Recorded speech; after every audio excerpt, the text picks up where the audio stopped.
Good day. Clearly, as you guys can see, I'm not in class, so I am doing a video presentation for you guys. And I'll be doing my capstone assignment on Paul Bernardo, a serial killer. Paul Kenneth Bernardo, also known as Paul Jason Teal, was born August 27th, 1964, and is a Canadian serial killer and serial rapist. Paul Bernardo is widely known for the highly publicized sexual assaults, tortures, and murders that he committed with his wife, Karla Homolka. Most of his crimes were carried out in my hometown, the East Metropolitan City of Scarborough, which is in Toronto. His targets were teenage girls and young women. So, around 1 a.m. on May 4th, 1987, a young woman was attacked and raped a few minutes after she got off the bus near her home in Scarborough, Ontario, Canada. This would be the starting point for 24 rapes or attempted rapes carried out by Paul Bernardo in a 5-year time span.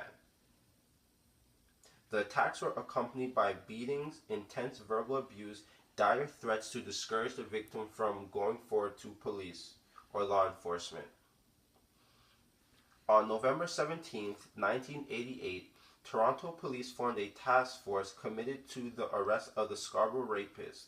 Investigators had no significant leads until May 1990, when a victim provided them with a description of the attacker's face. Police created a computer composition portrait that was given wide circulation, including publications in newspapers and magazines, and also on the news. Among the 16,000 responses received over weeks, 3 tips claimed the picture resembled Paul Bernardo, but the police didn't really take it too seriously. Investigators twice questioned Bernardo. They were satisfied that he was not the likely suspect, but routine required them to take samples of his hair, blood, and saliva for DNA testing against specimens found on the rape victim's clothing. DNA testing was new to Canada at this point, and the Centre of Forensic Science, or CFS for short, in Toronto had only one qualified scientist and one qualified technician. Unfortunately, there was no match. So the first death, which was noted that Paul Bernardo committed, was the death of Tammy Homolka. On the night of December 23rd, 1990, in the Homolka family homes in St. Catharines, Paul and Karla Homolka drugged her 15-year-old sister so that Bernardo could rape her. Homolka participated and also videotaped the sexual assault of her sister. The morning of December 24th, while Tammy was still unconscious, she vomited and stopped breathing. At this point, the duo cleaned Tammy up and called 911. Upon arrival to the hospital, the doctors pronounced Tammy dead. Upon the autopsies and whatnot, doctors concluded that Tammy's death was just a cause of her over drinking and also indulging in alcohol, and ruled it an accident. But what the investigators did do though, they questioned Paul and asked how did Tammy get a burn on the side of her face, which then he explained it was rug burn because they were moving Tammy from one part of the house to another part of the house.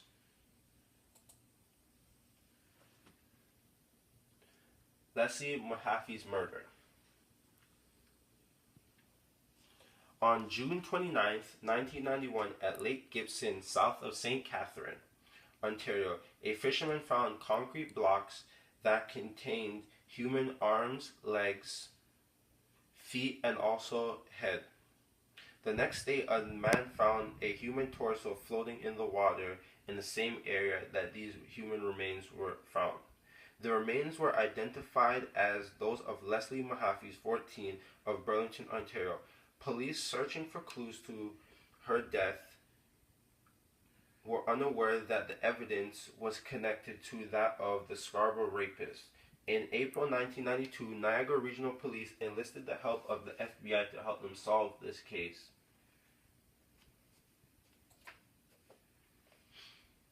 Christine French's murder. So, her parents, Christine French's parents, reported her missing on April 16th, 1992. A shoe identified as hers was found in a parking lot. A witness said that the girl got into a scuffle with two individuals, which then they forced her into a cream-colored Camaro. So at this point, police were happening to looking for a cream-colored Camaro, and when they were searching the parking lot where this girl was last seen, they happened to find a torn map of the city of Scarborough and a lock of brown hair. April 30th, 1992, a female body was found in a ditch along a rural road in the north end of Burlington. The face was battered and the hair had been shaved from the head. The missing tip of her left pinky finger immediately told investigators the corpse was that of Christine French, who was 15 at the time. Mahaffey's remains were exhumed and medical examiners found bruises on the back that had similarities to blunt force injuries on Christine French's body.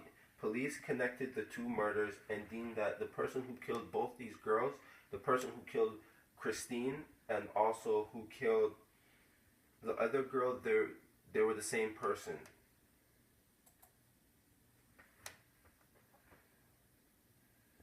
So, a turn of events.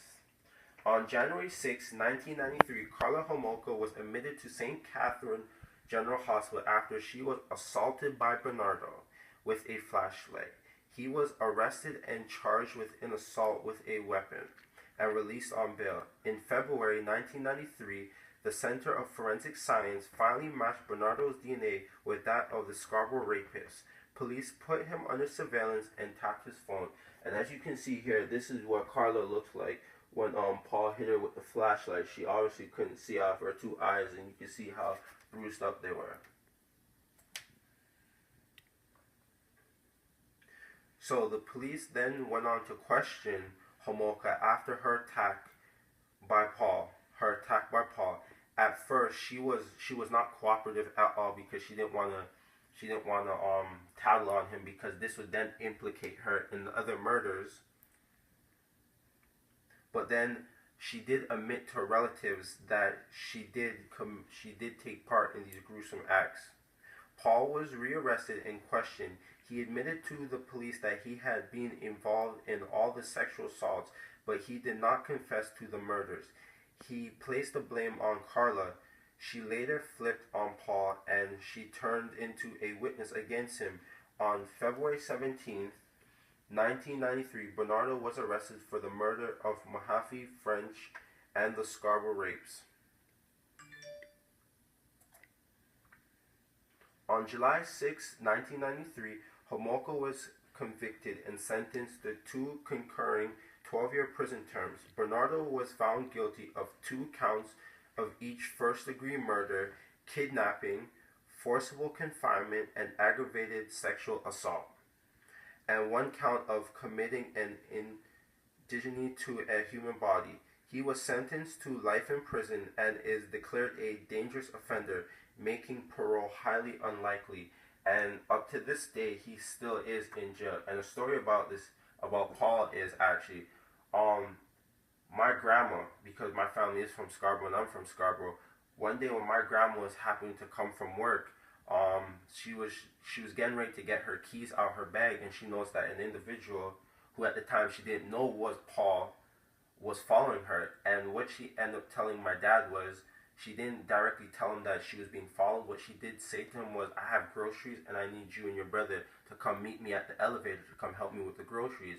You know, kind of alerting my dad like, yo, you guys need to be outside and wait for me at the elevator when I come upstairs.